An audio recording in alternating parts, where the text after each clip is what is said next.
Picture this.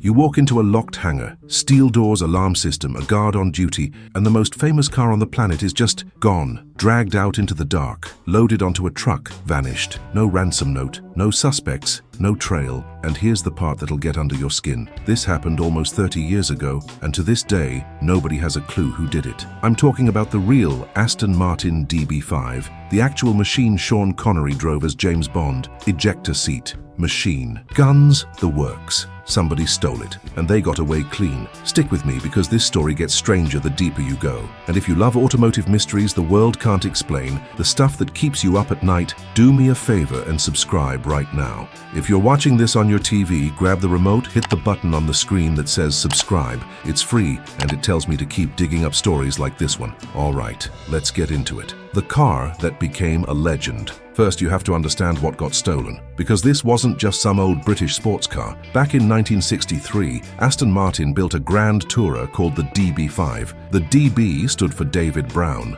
the man who owned the company. Beautiful machine, all aluminum body, hand-shaped by real craftsmen. A 4-liter straight six under the hood, around 282 horsepower, top speed near 145 miles an hour. For 1963, that was serious. But that's not why the world knows the DB5. The world knows the DB5 because of one man, Sean Connery, and one movie, Goldfinger, 1964. Now here's a detail most people get wrong. There wasn't just one Bond DB5, there were 4 of them made for Goldfinger. 2 were just for publicity, parked at events, photographed for posters. 2 were the real filming cars, and one of those filming cars was special. The first one, chassis number DP216-1. Remember that number because it's the whole story. That was the original prototype, and that's the one they loaded up with all the gadgets. Think about what Q branch bolted into that machine. Revolving license plates, tire slashers that popped out of the wheels, a smoke screen, an oil slick sprayer, a bulletproof shield that rose up out of the trunk, and the one everybody remembers,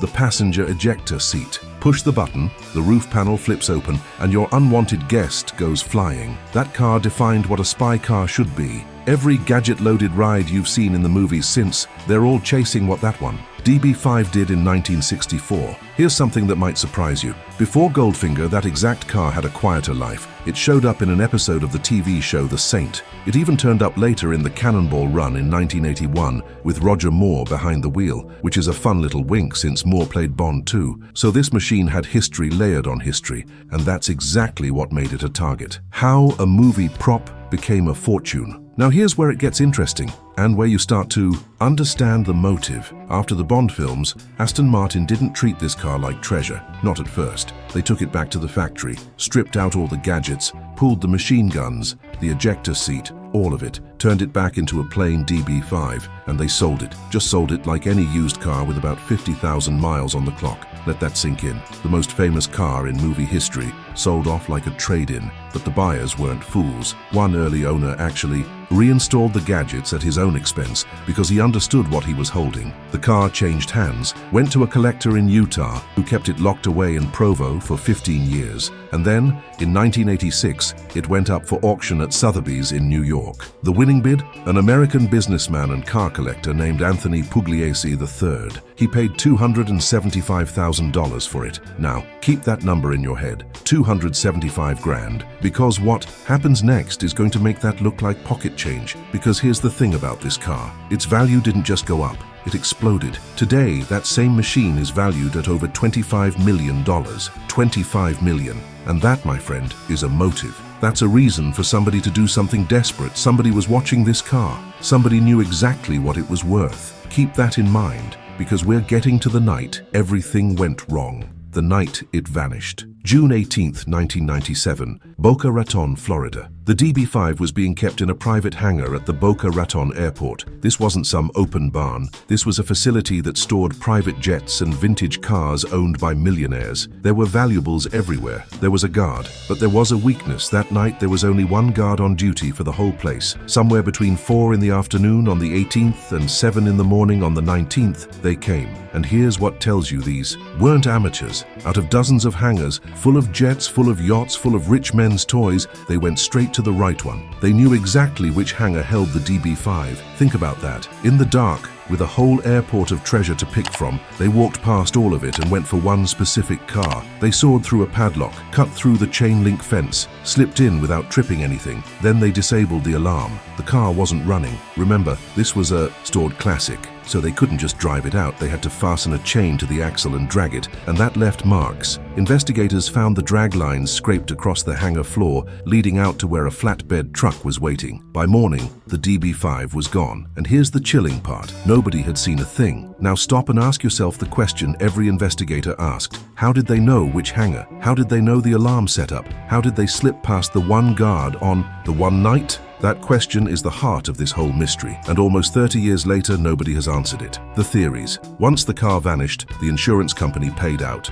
Owner Anthony Pugliese collected $4.2 million, and the insurer put up a $100,000 reward for anyone with information. Nothing. Silence. So the theories started, and every one of them sounds like something out of a Bond movie itself. Theory 1. The car is at the bottom of the ocean. The idea is that once the heat came down, once investigators started sniffing, the thieves panicked, and to get rid of the evidence, they dumped the DB5 into the Atlantic, where they figured nobody would ever look. If that's true, then the most famous car in the world is rusting in the dark under the waves right now. Gone forever. Theory 2. And this one got ugly. Some people pointed the finger at the owner himself. An unnamed woman came forward claiming it was an inside job. Her story was that Pugliese owed millions to a bank that was foreclosing on one of his properties. The suggestion was that he had the car stolen to collect the insurance. Investigators actually searched his warehouses in New Jersey, and the car, not there. Pugliese scoffed at the whole thing. His answer was simple. If he needed money, he could have just sold the car. He didn't need to fake a robbery. In fact, he said he'd tried to sell it once before and realized he couldn't part with it. He'd fallen for the machine. And to be fair to him, the investigators could never prove he was involved. No paper trail, no evidence, nothing. Theory 3. And honestly, this is the one that stays with you. A real-life Bond villain. The idea that some ultra-wealthy collector, someone with more money than sense, put a price on that specific car, hired professionals, and now keeps it hidden in a private viewing room on some enormous estate where he can sit and stare at it whenever he wants. Pugliese himself leaned toward this one. He believed someone stole the car for their own personal titillation, just to have it, just to own the one thing no one else could. And you know what? That would explain everything. It would explain why a car this famous, a car you literally cannot sell on the open market, could disappear for decades without a single confirmed sighting. Because it was never meant to be sold. It was meant to be hidden. The twist. Now, for years, that's where the story stopped. A ghost. Car. A perfect crime. Case closed, unsolved. But hold on, because in 2021 and 2022, this thing cracked wide open. There's a man named Christopher Marinello. He runs a company called Art Recovery International. His whole job is tracking down stolen treasures, art, luxury objects, the things the super rich lose and desperately want back. And for over a decade, that DB5 became his obsession. He called it his white whale. And then he got a tip. An anonymous eyewitness came forward. Someone who claimed they had seen the car. Not a photo, not a rumor. Seen it in person in a private collection, somewhere in the Middle East. Now, tips like this come and go. Anybody can claim anything. So how do you know it's real? Here's how. That serial number I told you to remember, DP216T1. The witness didn't just say, "I saw a silver Aston Martin." The witness identified that exact serial number, stamped in 2 different places on the car, and then, this is the detail that made everyone sit up. The witness knew about the number in a secret 3rd location, a spot only someone who had physically been up close with the real car could possibly know. Marinello said it himself. This person had details that only someone who'd actually seen the true car would know. Reports pointed to the Gulf. Marinello said he'd heard it may have been in Bahrain. He'd heard reports of Kuwait. A car that vanished from a Florida hangar in 1997 had somehow crossed the world and ended up in a private collection, thousands of miles away. So think about what that means. The Bond villain theory, the one that sounded too crazy to be true, it might be exactly what happened.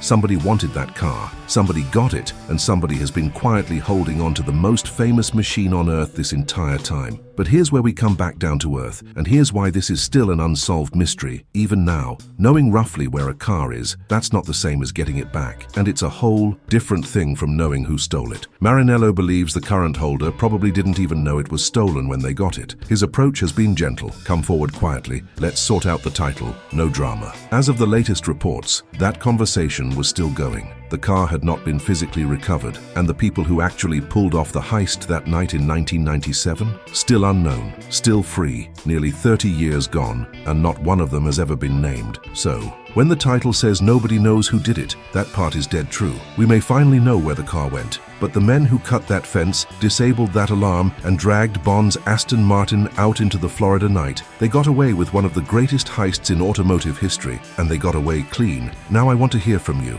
Which theory do you buy? Is it sitting in a billionaire's secret garage right now? Is it rotting at the bottom of the Atlantic? Or was it an inside job? All along? Drop your answer in the comments. I read them and I want to know where you land on this one. And if this story hooked you, I've got more just like it waiting for you right on the screen. Pick one, because the world is full of legendary machines with secrets nobody's cracked yet, and we're going to find every single one of them. I'll see you on the next ride.